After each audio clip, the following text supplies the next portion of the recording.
Ayan. Nagulat ako, akala ko si Pastoratoy Ronnie ang una. Ako pala, sarap na ng higa ko doon sa likod. At God is good all the time. Palakpakan natin ang Panginoon.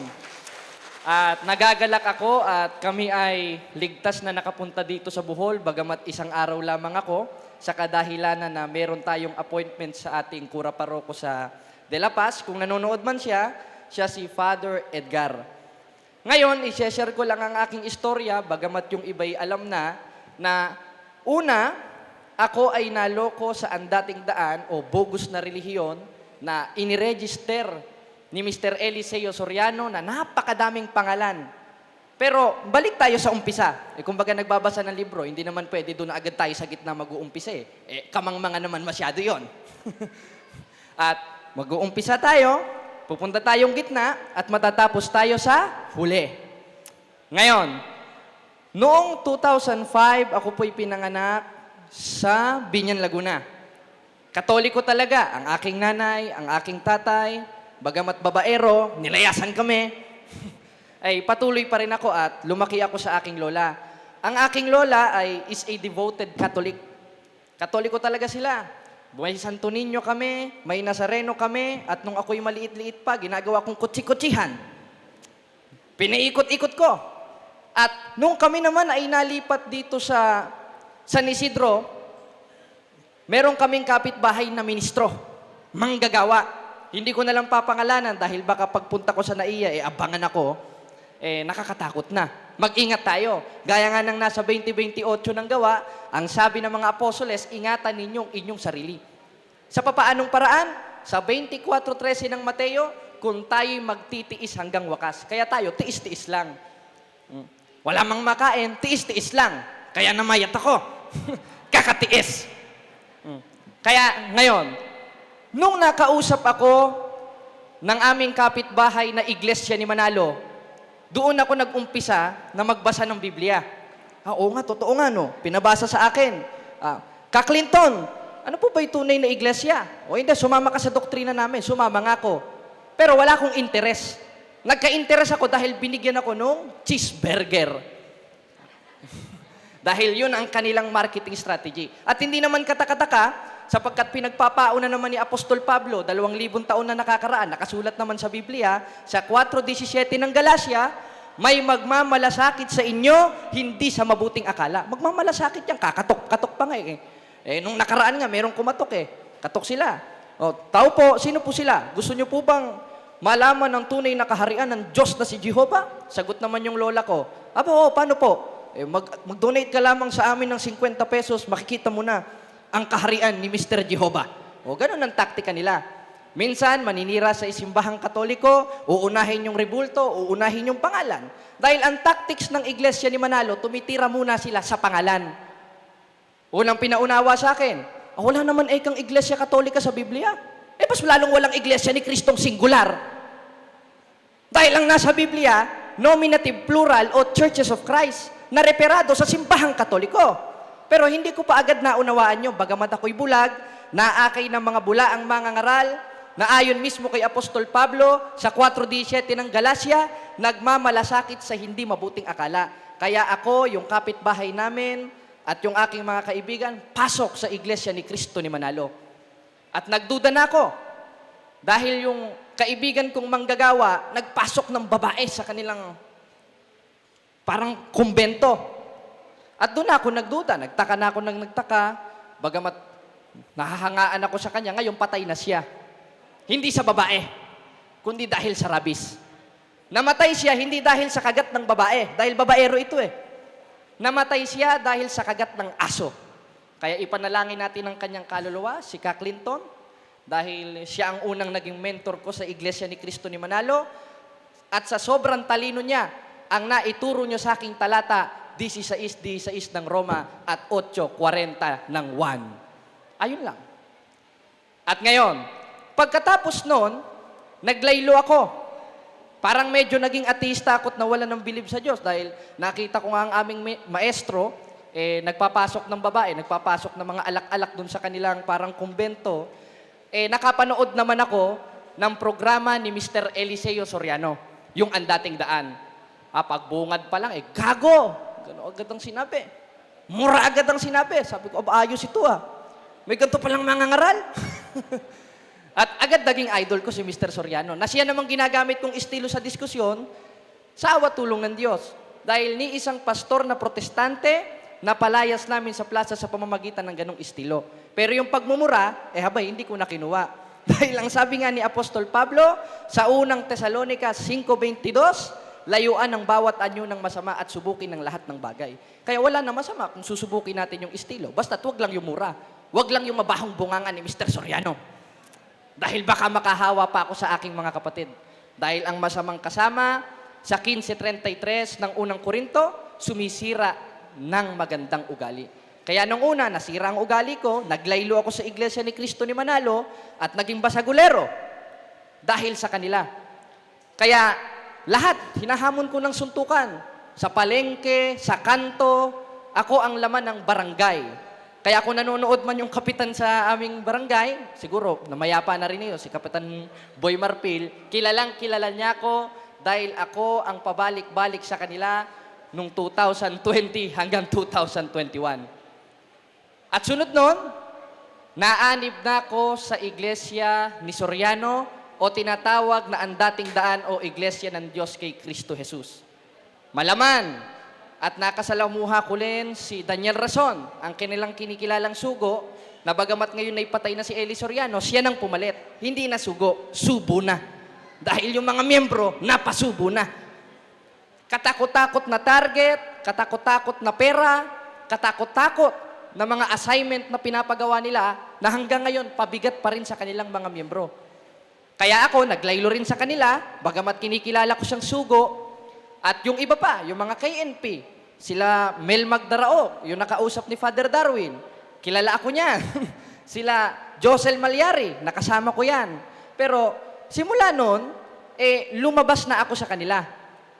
Sa kadahilanan na yung itinuturo ni Daniel Rason, iba na sa itinuturo ni Mr. Eliseo Soriano.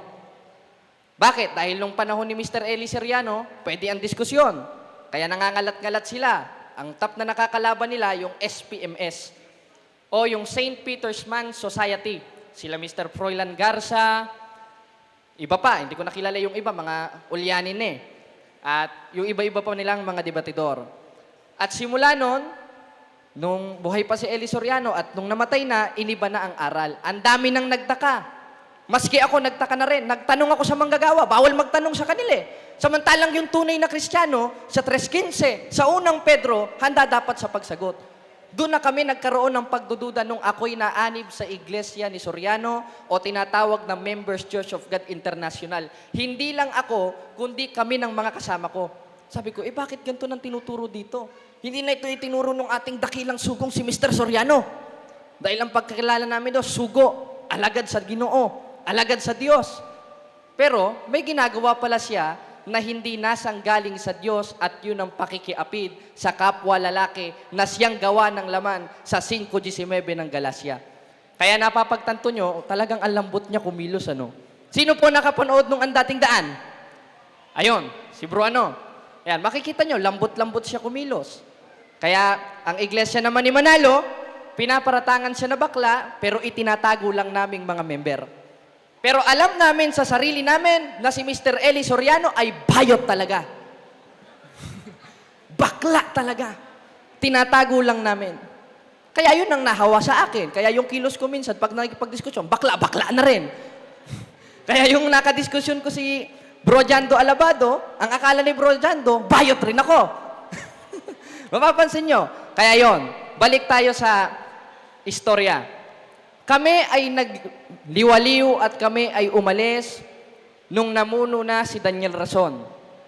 At gumawa kami ng sarili naming grupo at ako ang namuno at ang pangalan ay Iglesia ng Diyos kay Cristo Jesus.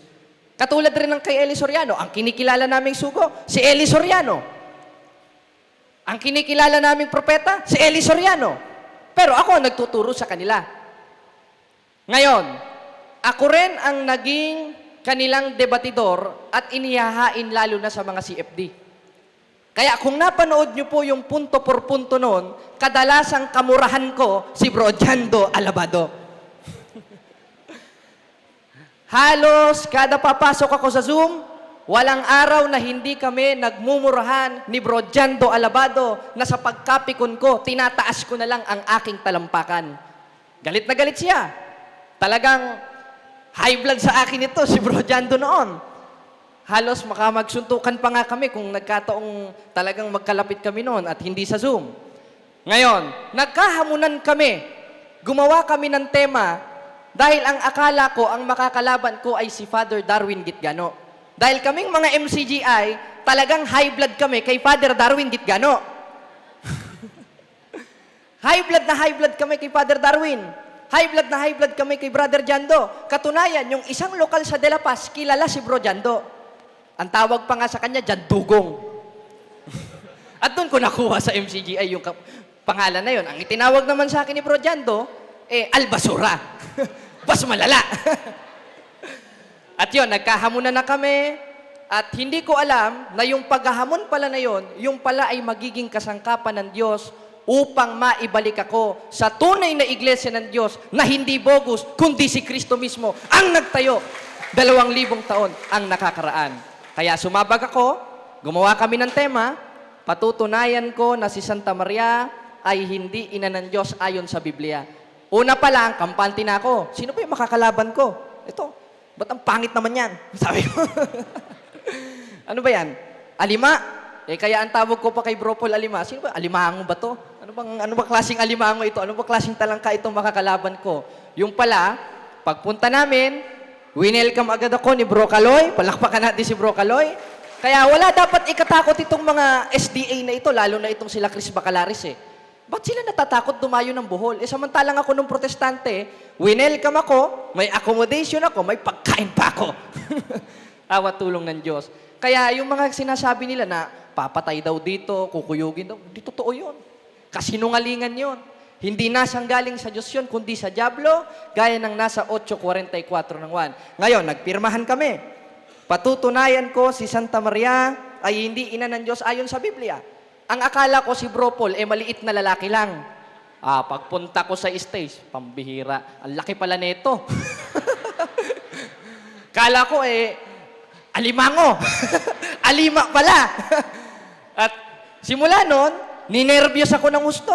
Nanlamig ang kamay ko. Sabi ko, bakit ganito ang nararamdaman ko?